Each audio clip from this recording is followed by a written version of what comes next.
பஞ்சபூத தலங்களில் அக்னி தலமாகவும் நினைத்தாலே முத்தி தரக்கூடிய தலமாகவும் இருக்கக்கூடிய திருவண்ணாமலை அண்ணாமலையார் கோவிலில் திருக்கார்த்திகை தீபத் திருவிழா உலக புகழ் பெற்றதாகுங்க.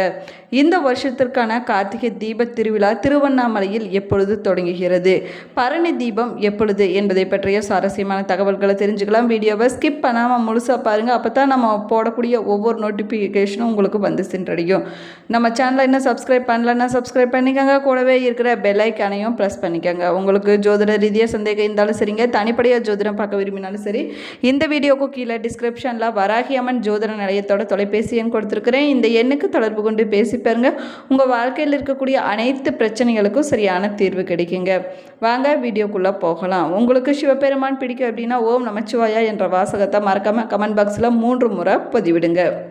கார்த்திகை மாதம் என்பது சிவபெருமான் வழிபாட்டிற்குரிய மாதமாகுங்க. இது தீபங்களின் மாதம் அப்படின்னு அழைக்கப்படுது. இறைவனை ஒளியினுடைய வடிவமாக கண்டு வழிபடக்கூடிய இந்த மாதம் ரொம்பவே தனிச்சிறப்பு வாய்ந்த மாதமாகுங்க. கார்த்திகை மாதத்தில் மிக முக்கியமான நிகழ்ச்சியாக சொல்லக்கூடியது கார்த்திகை மகா தீப திருவிழா தாங்க. திருவண்ணாமலை மீது மகா தீபம் ஏற்றப்பட்ட பிறகு தாங்க நம்முடைய வீடுகளில் தீபம் ஏற்றி வைத்து வழிபடுவதை வழக்கமாகவே வச்சுருப்போம்.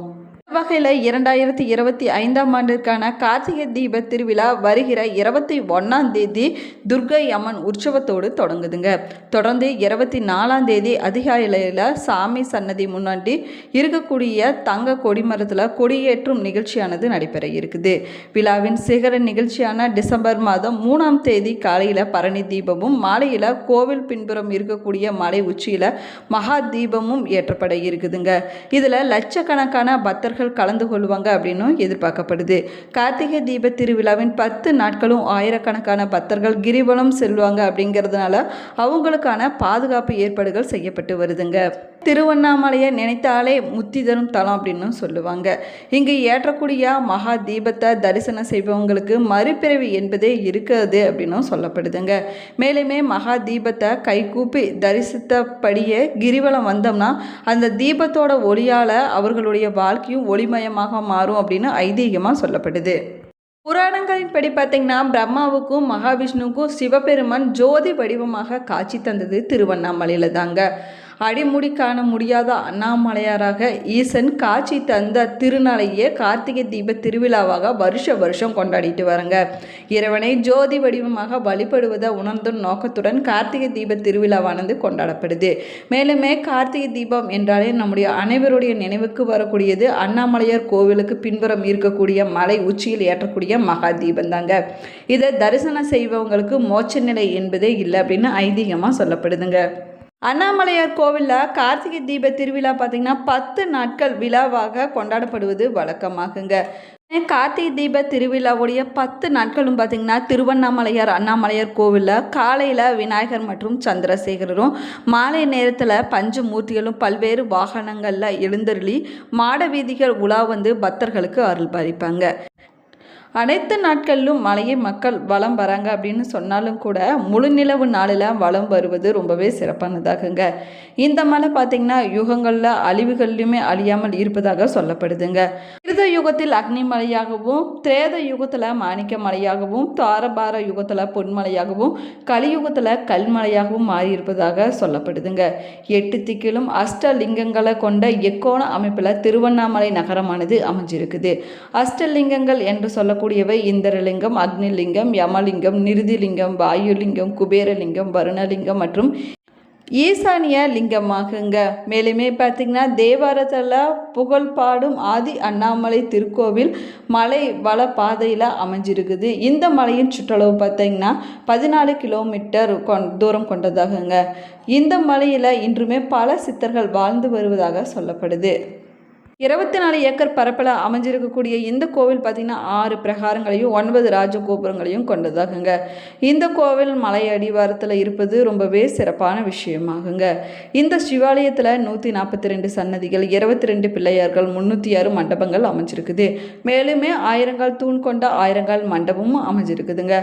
அதற்கு பக்கத்தில் பார்த்திங்கன்னா பாதாள லிங்கம், 43 செப்பு சிலைகள், கல்யாண மண்டபம், அண்ணாமலையார் பாதம் மண்டபம் போன்றவை அமைஞ்சிருக்குது அப்படின்னும் சொல்லப்படுது. சிவபெருமான் இந்த தலத்தில் சுயம்பு மூர்த்தியாக அருள் பாலிச்சுட்டு வர்றாரு. இந்த தலத்தில் இருக்கக்கூடிய மலையே சிவலிங்கம் என்பது நம்பிக்கையாக சொல்லப்படுதுங்க. இந்த ஆலயத்தில் இருக்கக்கூடிய அம்மன் உண்ணாமலை அம்மன் ஆவாங்க. மற்றும் விநாயகர், முருகர், அர்த்தநாளீஸ்வரர், பெருமாள், பைரவர், பிரம்மலிங்கம், பாதாளலிங்கம் போன்ற சன்னதிகளும் அமைஞ்சிருக்குதுங்க. திருவண்ணாமலை திருத்தலத்தில் சிவகங்கை தீர்த்தம், பிரம்ம தீர்த்தம் என்ற 2 தீர்த்தங்கள் அமைஞ்சிருக்குது.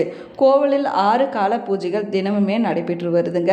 பஞ்சபருவ பூஜைகளும் சுக்கரவாரம் மற்றும் சோமவார பூஜைகளும் நடைபெறுவது வழக்கமாகும். மேலுமே பஞ்சபருவ பூஜைகள் என்று சொல்லக்கூடியது அமாவாசை, கிருத்திகை, பிரதோஷம், பௌர்ணமி, சதுர்த்தி போன்ற பூஜைகள் ஆகுங்க. அண்ணாமலையார் கோவிலில் வருஷத்துக்கு 4 பிரம்மோற்சவங்கள் நடைபெறுதுங்க. ஆனி மாத பிரம்மோற்சவம் அப்படிங்கிறது சச்சாயன பிரம்மோற்சவம் அப்படின்னு அழைக்கப்படுது. இந்த பிரம்மோற்சவம் பார்த்திங்கன்னா கொடியேற்றத்துடன் தொடங்கும். இந்த விழா பார்த்திங்கன்னா அண்ணாமலையார், உண்ணாமலை அம்மனுக்கு சிறப்பு அபிஷேக ஆராதனைகள், பராசக்தி அம்மன், விநாயகர், சந்திரசேகரர் சுவாமிக்கு பூஜைகளும் செய்யப்படுதுங்க. மேலுமே விநாயகர் மற்றும் சின்ன நாயகர் அம்மன், சந்திரசேகரர் திருவீதி உலா, ஆயிரங்கால் மண்டபத்தில் நடராஜர் எழுந்தருளுதல், ஆணி திருமஞ்சனம் போன்றவை நடைபெறுங்க. ராஜாவின் மகனான சிவபெருமானே பிறந்ததாக ஒரு தொன்ம கதையும் இருக்குதுங்க. இதன் காரணமாக தான் வல்லாள மகாராஜாவுக்கு திதியை சிவபெருமானே கொடுக்குறாரு அப்படின்னு சொல்லப்படுது. இந்த நிகழ்வை மாசி மகம் தீர்த்தவரி அப்படின்னு அழைப்பாங்க. திருவண்ணாமலை கார்த்திகை தீபம் உலக பிரசித்தி பெற்றதாகுங்க. கார்த்திகை தீப நாளை ஒட்டி கார்த்திகை தீப பிரம்மோற்சவ திருவிழா அண்ணாமலையார் கோவிலில் நடைபெறுங்க. இது 10 நாட்கள் உற்றவர்களின் ஊர்வலங்களும் 3 நாள் தெப்ப திருவிழாவும், அதை தொடர்ந்து சண்டிகேஸ்வரர் உற்சவமும் நடைபெறுங்க. மேலுமே சிவன் கார்த்திகை மாத கிருத்திகை நட்சத்திரத்தில் திருமால், பிரம்மன் 2 பேரும் அக்னி வடிவமாக காட்சி தந்ததாக சொல்லப்படுது. இந்த நாளையே தீப திருநாள் அப்படின்னு கொண்டாடிட்டு வராங்க. அன்றைய நாள் அதிகாலையில் அண்ணாமலையார் கோவில் சன்னதியில் ஒரு தீபமானது ஏற்றப்படுதுங்க. அதன் மூலம் மேலும் 5 தீபங்களை ஏற்றி பூஜை செய்வாங்க. அதற்கு பிறகு அந்த தீபங்களை ஒன்றாக்கி அண்ணாமலையார் பக்கத்தில் வைத்து விடுவாங்க. இதை ஏகன் அநேகனாகி அநேகன் ஏகனாகுதல் தத்துவம் என்கிறாங்க. பரம்பொருளாக சிவனே பல வடிவங்களாக அருள் பலிப்பார் என்பதை இந்த நிகழ்ச்சி எடுத்துக்காட்டாக சொல்லப்படுதுங்க. கார்த்திகை தீபத்தின் முக்கிய நிகழ்வான 10ஆம் நாள் அதிகாலை 4 மணிக்கு மூலவர் கருவறைக்கு முன்னாடி மிகப்பெரிய கற்பூர கட்டியில் ஜோதி ஒளி ஏற்றி தீபாராதனை காட்டி அதில் ஒற்றை தீபம் எடுப்பாங்க. இந்த ஒற்றை நெய் தீபத்தால் நந்திமுகன் 5 பெரிய அகல் விளக்கு ஏற்றுவாங்க. அதற்கு பிறகு உண்ணாமலையம்மன் சன்னதியிலும் 5 பெரிய அகல் விளக்கில் தீபம் ஏற்றுவாங்க. இந்த தீபத்தை பரணி தீபம் அப்படின்னு சொல்லுவாங்க. இந்த தீபம் பார்த்திங்கன்னா காலை நேரத்தில் ஏற்றப்படுதுங்க. பரணி தீபம் ஏற்றப்பட்ட பிறகு அதை கொண்டு பஞ்சமுக தீபம் ஏற்றி வழிபடுவாங்க. அதே போல் பரணி தீபத்தின் கடைசியாக பைரவர் தீபத்தை ஏற்றி வைப்பாங்க. மகாதீபம் கார்த்திகை தீப திருவிழா நாளில் மாலை நேரத்தில் அண்ணாமலை மலையில் மீது ஏற்றப்படுதுங்க. இந்த மலை பார்த்தீங்கன்னா 2668 அடி உயரம் கொண்டதாகும். மாலை நேரத்தில் பஞ்சமூர்த்திகள் தீப மண்டபத்தில் எழுந்தருள்வாங்க. அவர்களை தொடர்ந்து வருஷத்துக்கு ஒரு முறை மட்டுமே காட்சி தருகின்ற அர்த்தநாளீஸ்வரர் உற்சவ கோலமானது தீப மண்டபத்திற்கு எடுத்து வரப்படுதுங்க. அதற்கு முன்னாடி அகண்ட தீபம் ஏற்றப்படுது. இந்த தீபம் ஏற்றப்படுகின்ற அதே நேரத்தில் மலையில் மகா தீபமானது ஏற்றப்படுதுங்க. இந்த மகா தீபத்தை பக்தர்கள் மலையின் மீது ஏறி பார்ப்பாங்க. மேலுமே திருமுறை பாடல் பெற்ற 275 திருத்தலங்கள், அதாவது சிவன் கோவில்களில் திருமுறை தலங்கள் என்று அழைக்கக்கூடியதாகுங்க. இதில் 22வது திருத்தலங்கள் நடுநாட்டின், அதாவது தமிழ்நாட்டின் ஒரு பகுதியில் அமைஞ்சிருக்குதுங்க. இந்த 22வது தலங்களில் ரொம்பவே சிறப்புடையதாக சொல்லக்கூடியது திருவண்ணாமலையாகுங்க. அருணகிரிநாதர் திருவண்ணாமலையில் பிறந்தவர் ஆவாருங்க. இங்கு இருக்கக்கூடிய இறைவன் முருகன் மீது பாடல்களை பாடியிருக்கிறாரு. அவர் கோபுரத்தின் கிளியாக மாறி பாடியதால் அந்த கோபுரம் பார்த்தீங்கன்னா கிளி கோபுரம் அப்படின்னு அழைக்கப்படுதுங்க. மேலுமே இந்த தளத்தில் திருப்புகழ், கந்தர் அனுபூதி, திருவெண்பாவை, திருவம்மானை, அருணாச்சல அஷ்டகம் போன்ற நூல்கள் இயற்றப்பட்டதாகவும் சொல்லப்படுது. திருவண்ணாமலையில் உள்ள மலையானது 260 கோடி ஆண்டுகள் பழமையானது அப்படின்னும் சொல்லப்படுதுங்க. திருவண்ணாமலை கோவில் அப்படிங்கிறது தமிழ்நாட்டின் திருவண்ணாமலையில் இருக்கக்கூடிய ஒரு சிவன் கோவிலாகுங்க. இது சிவனின் பஞ்சபூத தலங்களில் அக்னி தலமாகவும் சொல்லப்படுது. இந்த பதிவில் 2025ஆம் ஆண்டுக்கான கார்த்திகை தீப திருவிழா எப்பொழுது திருவண்ணாமலையில் தொடங்குகிறது அப்படின்னு விரிவாக சொல்லியிருக்கிறேங்க. வீடியோவை ஸ்கிப் பண்ணாமல் முழுசாக பாருங்கள். நம்ம சேனலை இப்போ தான் ஃபர்ஸ்ட் டைம் பார்க்குறீங்க அப்படின்னா நம்ம சேனலை இன்னும் சப்ஸ்கிரைப் பண்ணலைன்னா சப்ஸ்கிரைப் பண்ணிக்கோங்க. கூடவே இருக்கிற பெல் ஐக்கானையும் ப்ரெஸ் பண்ணிக்கோங்க.